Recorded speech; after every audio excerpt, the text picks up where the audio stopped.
Vocês já se perguntaram como é que funciona a audição humana? Mais do que isso, já se perguntaram se existe matemática no meio da audição humana? Você já se perguntou como é que você escuta? Ou por que você escuta tão bem? Você já se perguntou, por exemplo, como os sons são mais altos ou como os sons são mais baixos? Por que isso acontece? Não?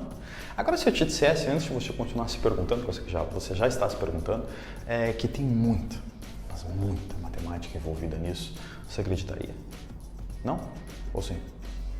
Beleza, então eu vou te explicar algumas coisas, bem rapidamente. Mas vamos lá. Para falar do ouvido humano, o ouvido humano, assim como, na verdade, todo o corpo humano, né? Mas o ouvido humano é uma das coisas tão fantásticas que tem no nosso corpo. Essas maravilhas, né, do nosso corpo humano funcionam de certas maneiras e que a matemática está envolvida em praticamente todas elas. E como é que eu faço para te mostrar isso? Bom, se a gente pensar assim no esquema do ouvido humano, o nosso ouvido humano ele é dividido em 3 fases, vamos colocar assim, para deixar bem simples. Aquilo que a gente chama de ouvido externo, ouvido médio e ouvido interno.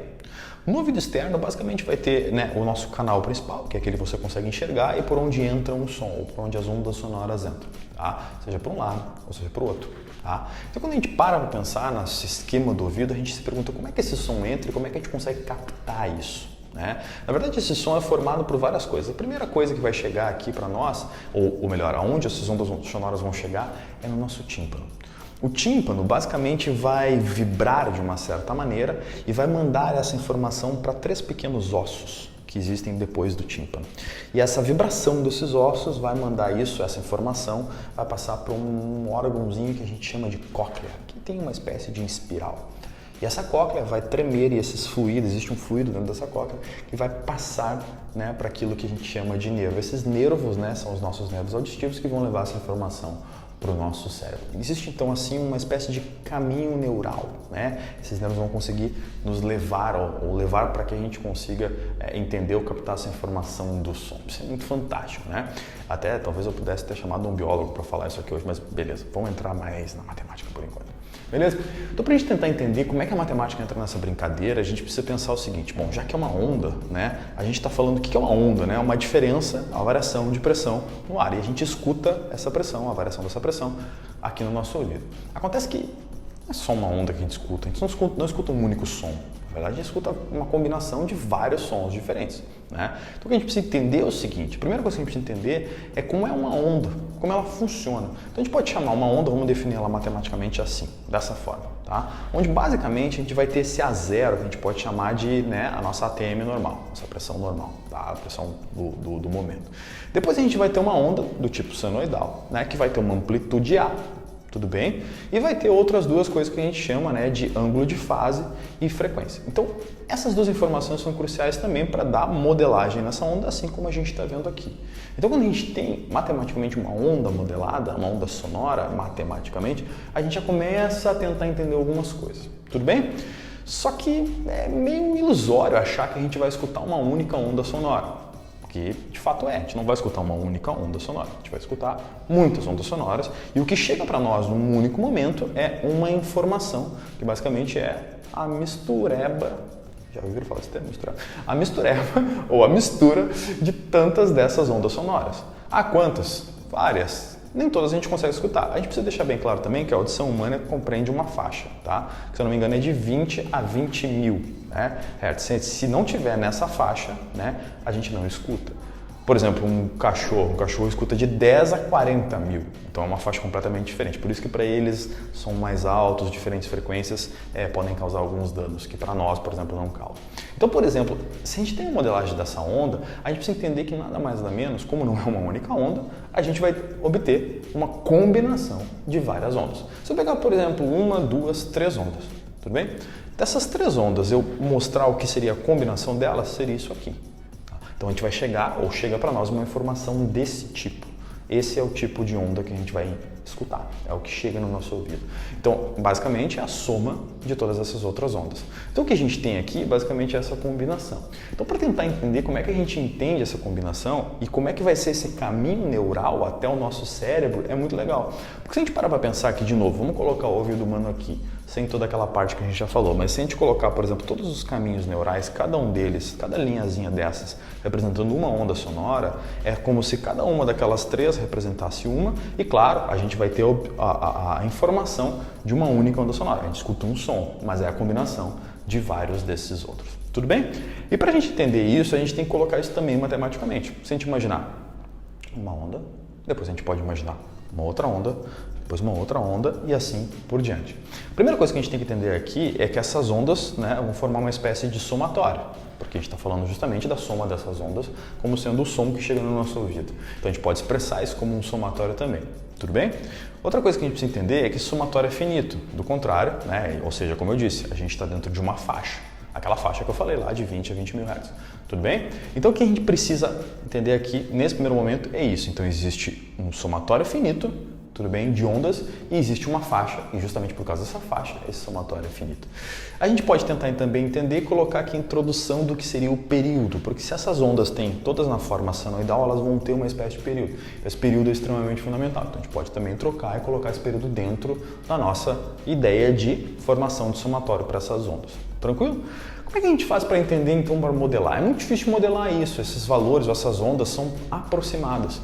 Então, se a gente for usar uma notação, a gente vai ter ondas, que a gente chama de ondas P ou Q, tanto faz, e depois a gente vai ter aquilo que a gente chama de erro ou diferença de uma onda que a gente pode modelar pela onda sonora, que é aquela que chega de fato ao nosso ouvido. Então, basicamente, a modelagem de ondas tem uma ideia aqui de mistura de série de Fourier com mínimos quadrados. Por exemplo, se a gente definir o erro ou a diferença entre a onda modelada e a onda real, a gente vai ter E igual a P menos Q.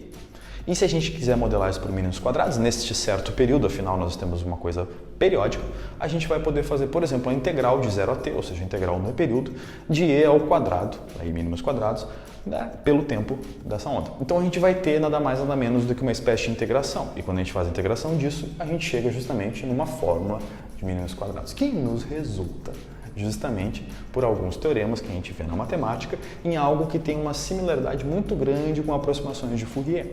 Então a gente vai ter basicamente uma modelagem de mínimos quadrados, tentando fazer com que esse erro seja mínimo, e a gente basicamente vai ter, em outras palavras, né, uma minimização, né, ou vai tentar minimizar muito grande esse erro, tá? Ou melhor, tentar fazer com que esse erro seja muito pequeno, perdão. Então, tendo isso, a gente já tem uma ideia de como modelar. Agora, se a gente para pensar, algumas ondas têm formatos peculiares, vamos chamar assim. Então, um formato peculiar é uma onda que é aquela chamada de onda que é uma espécie de dente de serra, uma serralheira, enfim, como a gente quiser chamar, ou um dente de serrinha, por exemplo, tá? Então, esse formato de onda é muito especial, porque ele tem uma equação muito própria. E a gente pode começar a tentar modelar por que esta onda P, tanto faz.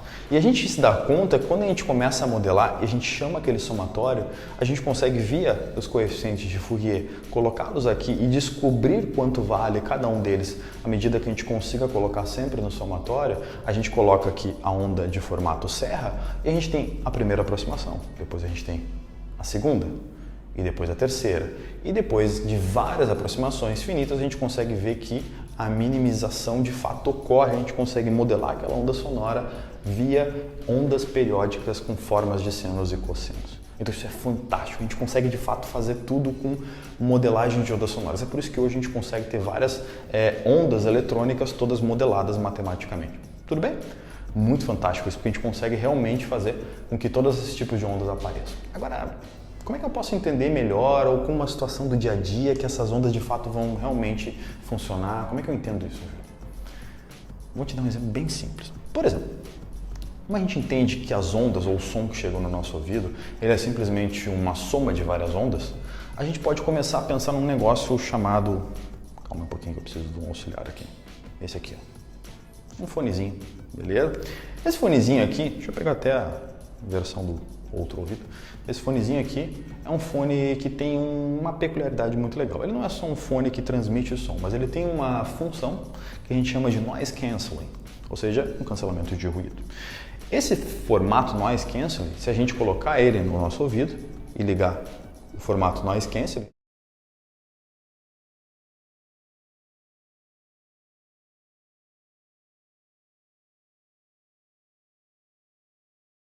mas deixa eu voltar a colocar o volume para vocês e me perguntar como é que isso funciona mesmo. Porque que esse fone funciona? Justamente porque existem ondas que a gente pode modelar.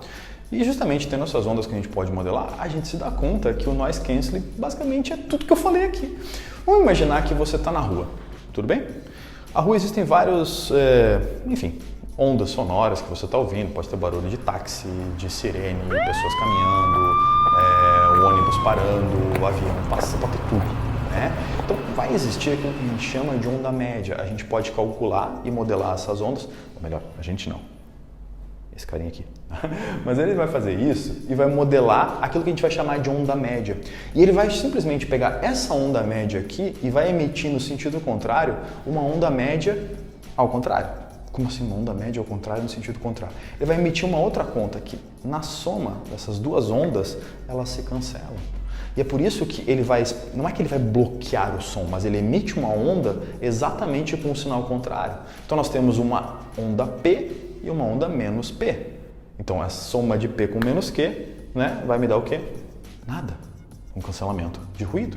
E é por isso que esses fones funcionam tão bem, porque dentro deles existe toda essa modelagem e cálculo de ondas médias. A gente consegue calcular isso e modelar. Então assim a gente não escuta quando a gente coloca o fone com noise cancelling, justamente porque é possível modelar ondas sonoras. Tudo bem?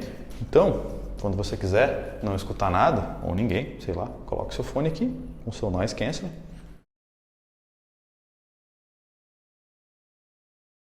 Gosto muito que vocês escutem, então eu não vou colocar um fone, não quero que vocês coloquem o noise cancelling, beleza? Até uma próxima. Pessoal, não poderia deixar de terminar esse vídeo sem agradecer algumas pessoas. Já que vai. Primeiramente, eu queria agradecer 3 pessoas específicas. A primeira delas se chama, vou até sair pro lado aqui, Ana Mombaldo, dona do canal chamado Urbana Digital. E pelo sobrenome, vocês mais ou menos fazem uma ideia de onde ela vem. É a minha irmã e é a melhor designer que eu conheço. Ela faz tudo aqui do canal também, no sentido de que ela fez o logo, ela decide as cores, ela me dá todas as ideias e tudo que eu faço aqui passa pelo crivo profissional e incrível dela, beleza? Uma outra pessoa que eu queria agradecer muito é o Maurício Jardim, que é meu irmão de coração, o melhor filmmaker que eu conheço. O cara que me dá dica de luz, de vídeo, inclusive toda essa gravação que eu tô fazendo aqui é com dica do Maurício também. Também vou deixar o arroba dele aqui e é um cara fantástico. Um terceiro agradecimento específico que eu queria fazer é para o Luiz Eduardo Reck, que é um aluno da URGS que eu conheci e que me ajuda demais dando dicas de como posso fazer ou o que eu posso fazer para esse canal crescer. Então, um grande abraço também para o Luiz. E, obviamente, a todos os apoiadores do canal, que eu vou deixar listado aqui, porque vocês que me motivam a fazer esse tipo de conteúdo. Beleza? Até uma próxima.